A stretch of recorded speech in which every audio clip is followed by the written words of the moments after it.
Hayes. I'm the Senior Vice President of Strategic Solutions for Strategic Resource Management. SRM has been in business for 26 years, and we are an advisory firm that assists credit unions with improving their performance through a variety of ways, including contract negotiations, benchmarking, data, and analytics.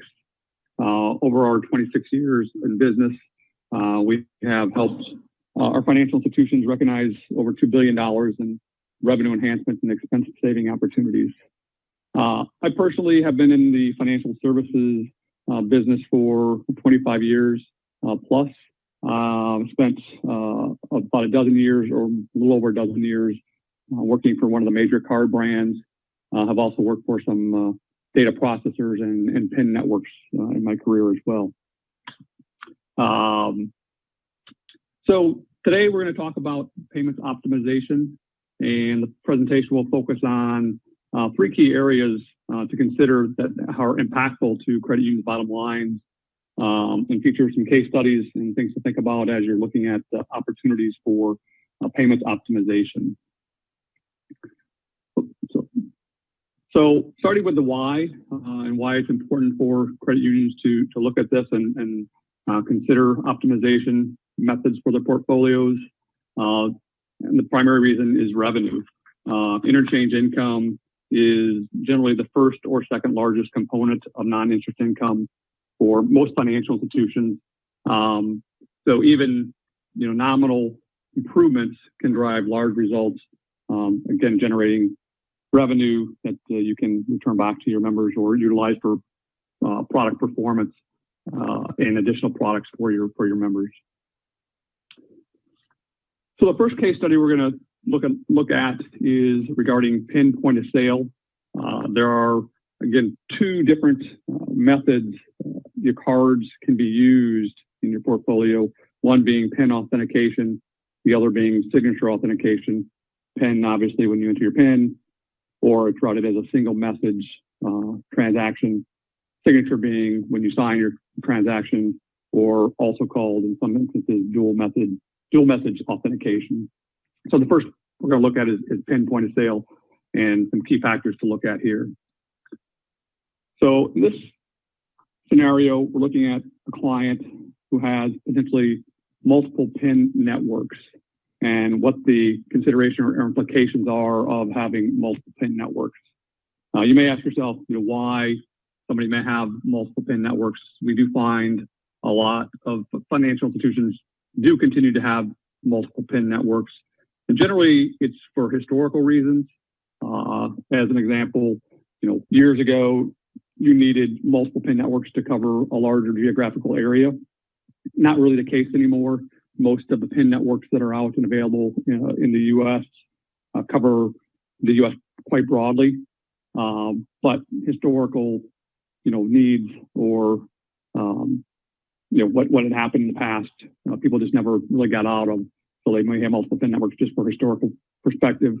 They also may have acquired all the other financial institutions that were participating in a different PIN network, and for that reason have multiple PIN networks that they're continuing to participate in. Considerations or impacts of that is, one, the merchant has more options for routing the transactions, and giving the merchant multiple ways to route the transaction is generally not in the best interest of the financial institution, because the merchant's always going to look for the lowest cost alternative for them to route the transaction, which would generally mean lower interchange for the financial institution. So the more options you give them, the lower the interchange you're going to receive for that transaction. So again, next tile there talks about non-optimized interchange. Again, giving them more than one option doesn't necessarily optimize the interchange available to the financial institution by providing those options. Other considerations in the industry today are pinless debit transactions and dual message transactions that are now being facilitated through the PIN networks. So in a pinless transaction, a pinless debit transaction, historically we always thought of a PIN transaction or PIN point of sale transaction being a transaction where the customer swiped a card or inserted their card and entered their PIN. Today, PIN transactions are processed without PINs in many instances. So it's an unauthenticated transaction. If you think about years ago, 3-4 years ago, if you went to a McDonald's, for example, and you swiped your card, you didn't generally enter a PIN or sign for that transaction. But 2-3 years ago, that transaction was routed as a signature transaction, routed by either MasterCard or Visa, paid the interchange of a MasterCard or Visa transaction, which generally are higher than the PIN transaction, and your customer walked away with their food. Today, when your customer swipes their card at McDonald's, there's no PIN entered, there's no signature entered or signed for as well, but that transaction is normally now routed as a pinless PIN transaction and paid PIN interchange, which again generally is substantially lower than that of a signature interchange transaction. So looking at the implications and considerations of pinless PIN and how it's impacting your portfolio is important. And then multiple networks on the PIN side are now starting to implement dual message transactions or signature type transactions to compete with the MasterCards and Visas of the world. Those typically would pay less interchange to the financial institution, which again would drive down your overall interchange impact and revenue for the financial institution. The next slide just shows a little bit about the historic rates of PIN interchange, pre-Durbin and post-Durbin. In 2011, the Durbin Amendment went into effect, which required financial institutions to participate in 2 unaffiliated networks, generally meaning 1 signature network and 1 PIN network at minimum. Since that time, interchange has been in a downward trend, but your choice in what PIN network you participate in, along with your signature brand, can be very impactful into your bottom line. So as you can see from the chart, there are varying levels of interchange. According to the Federal Reserve study that was last published, it had the 2017 rates. The rates, they varied from a range of about 19 cents per transaction up to 35 cents per transaction, with several different areas in between. So again, you can see or hear or understand that, if you're in a network that's participating in their interchange is 19 cents per PIN transaction, as opposed to a network that's paying upwards of 35 cents a transaction, there's a big disparity there in the interchange between the two. So things to consider, kind of some solutions that we take a look at as an organization when we're doing reviews of PIN networks for our financial institutions is consolidate your PIN networks. If you're in multiple PIN networks, we would recommend that you limit that down to the fewest possible. Generally, that's going to mean 2, although Durbin requires that you participate in 2 unaffiliated networks. If you're issuing a debit card, a MasterCard debit card, or a Visa check card, both MasterCard and Visa require that you participate in their PIN network. So for the Visa network, it's Interlink, or what they call another option, PIN authenticated Visa debit. MasterCard requires participation in Maestro. So you will have your signature brand PIN network plus 1 alternative network, but the alternative network is an area that you need to look closely at to determine what's the best fit and what's going to provide the highest rate of return for you in your financial institution. Analyze the impact of pinless debit transactions on your portfolio. Most of the time, your processors report to you the type of transactions that's coming through, whether it's PIN or pinless, and you need to understand and analyze the impact of what those pinless debit transactions are doing to your portfolio. And normally they are lower interchange transactions than a signature. So what are your options regarding PIN or pinless transactions from the PIN network?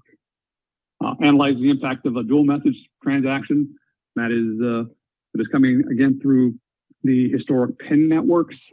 So if you're participating in a PIN network that is implementing dual message, I believe Star and Excel are two that are implementing dual message requirements. What is the impact of that having on your PIN side and on your signature side? And then another important impact that people don't think about a lot is the strategy of the PIN network and what that strategy of the overall PIN network has to your portfolio. So different PIN networks have different strategies. Some PIN networks are owned by organizations that own large merchant processing. So they may have more merchant affiliations, and they may be looking to help the merchants more than help the financial institution. So those are important considerations when you're looking at the PIN networks that are available out there and what you're participating in. The second thing just to talk about quickly is your signature brand.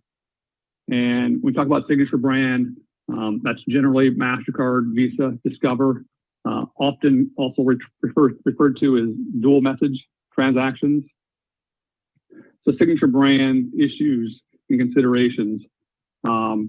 We often find institutions who have been with the same brand, issuing the same brand, whether it's Visa or MasterCard, for 20 plus years, and they don't really understand the value or the different options that they have within that signature brand. And there are a variety of things that can increase your revenue or impact your revenue and your expenses related to your signature brand. One of them is membership status. Many people may not even realize that there are different membership statuses out there and there's options out there, but both Visa and MasterCard have a status, what they would call a principal member or an affiliate member. The membership statuses provide potentially different economics and also different services within them. So something to consider when you're looking at your signature debit portfolio. There could be an interchange impact or differential depending on the network that you're looking at. And again, generally between MasterCard, Visa, and Discover. Just as there are interchange differentials, there's cost impact and differentials between those networks. And then the last thing to kind of take a look at would be having alternative debit and credit brands.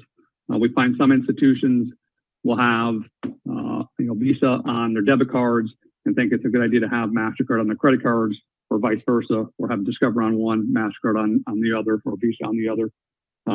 There are some implications there where you may not be getting or really leveraging your membership in one of those organizations to get the best potential revenue impact for the financial institution. Again, going back to the Federal Reserve study from 2017, there are different interchange components and different interchange percentages from the different brands out there. The non-exempt issuers that are listed at the top of the slide are really for the over 10 billion in assets, often called regulated entities in the signature world. I would assume most of the participants today would be in the exempt or the under 10 billion, which is the lower end of the slide. And you can see that there's about a 14 basis point difference in interchange between a MasterCard and a Discover compared to Visa. So brand on your card can impact what your overall interchange is going to be on a signature debit transaction. The rates here you see at Visa at 1.35, MasterCard 1.49, and Discover 1.49. The average ticket on a signature debit transaction for 2017 was $37.31. So the interchange range as far as actual dollar would be 49 cents for a Visa transaction and then 58 for MasterCard and Discover. So again, a fairly large difference in interchange income between the different networks when you're considering how to brand the front of your card. So brand solutions, making sure that you understand the fees and responsibility associated with the different membership statuses. Again, you can be a principal member, you can be a sponsored or affiliate or associate member, often called. And then understanding the cost and revenues associated with each. Utilize the consolidation into one brand in order to maximize the opportunity. Generally, if you're issuing a debit card and a credit card, having both under one brand umbrella can really help increase the amount of revenue you're going to derive from that particular network. And then you understand the other implications or non-material benefits that occur with a principal membership. If you're a sponsored member today into an organization, you may not be seeing or realizing the full impact of benefits that a MasterCard or a Visa may be offering to the financial institutions because you are sitting behind a sponsor. They may not be passing on all the non-economic benefits and information related to a particular network to their sponsored members.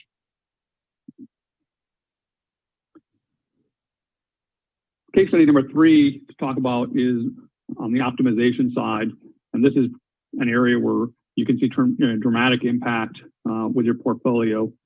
And optimization is often referred to as PAU, which is penetration, activation, and usage of your card program. So in this scenario, we're looking at, and we see this quite often, where clients continue to see top line growth of their interchange.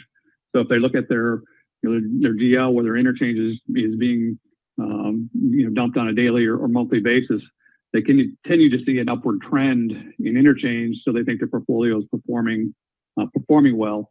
But what they may not realize is that the overall transaction volume maybe making that transaction or the financial impact without really looking at the components to determine if they're optimizing what's out there. So transactions are increasing almost every day, but are your individual metrics increasing enough to really show substantial impact on the portfolio? So looking at the overall transactions and the makeup of the transactions, looking at the shift of signature to PIN and what impact that may be having. Again, a PIN transaction does pay interchange, but a signature transaction pays higher interchange. And then not measuring the individual metrics is an important mistake that many financial institutions make. I'm going to give you an example of an optimization model and just a way that we try to track and kind of measure institutions' results and opportunity compared to what would happen if they made minor impact on individual components. So when I talked about PAU, it's penetration, activation, and usage. And usage is really made up of the number of transactions and the average ticket. So in this model, it's a little bit complicated, and I apologize, but you have your issuer sample as is on the left side, with total DDAs of 25,000. DDA penetration, meaning the number of DDAs that have an active or have a card at 76%, which gives you 19,000, accounts. We usually say about 1.5 cards per account, which is for, husband and wife may have 2 cards attached to one account. Activation rate at 66% gives you 18,810 active cards. Average annual number of transactions at 240. The average ticket size gives you an annual purchase volume of 168 million and some change, and your net effective interchange of 135, with a gross interchange then of $2.273 million, or $121 per card. And these are just some sample numbers. Not saying they're good, bad, or otherwise, but just to give you a model to look at. The whole idea here is that minor changes in any of the areas, penetration, activation, usage, can have a fairly dramatic impact to your bottom line. If you add them all together, they multiply. there's kind of a multiplication effect here.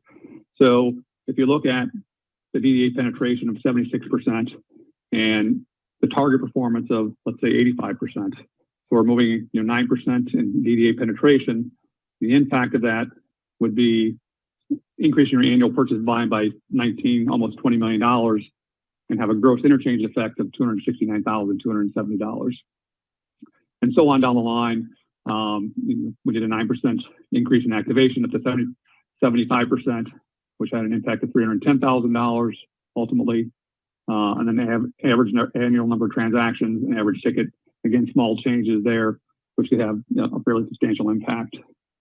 One of the easy things to think about as I talk about annual number of transactions, if you think about just running some type of campaign to have your customers use their debit card to pay a cable bill or a cell phone bill and sign up for reoccurring payments, that would add 12 transactions a year and generally increase the average ticket, because most, again, cell phone bills or cable bills are much higher than the $37 average ticket. So those types of campaigns can really generate a lot of additional transactions and increase the average ticket. Next page, just a little bit slimmer view of this. Your issuer as is, what your performance numbers were with a gross interchange of $2.2 million, average revenue per card of $121. Again, some fairly small changes in the portfolio would generate gross interchange of $3.2 million or $136 per card. So an increase in revenue of about 43%. This is often done in stages. So we wouldn't expect that someone could go out in a day and increase DDA penetration, activation, and usage all within a 30 or 60-day period. But running multiple programs throughout a 6-month, 9-month period of time can certainly impact a variety of these different areas and generate, again, potentially a large return for the credit union.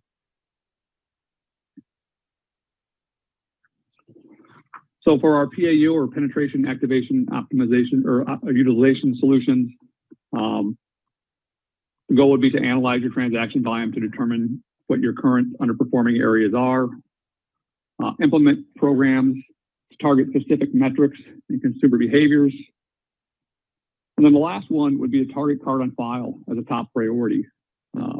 Card on file, often called top of wallet as well, is getting your card in the wallet or an app or on Amazon as an example, or Uber.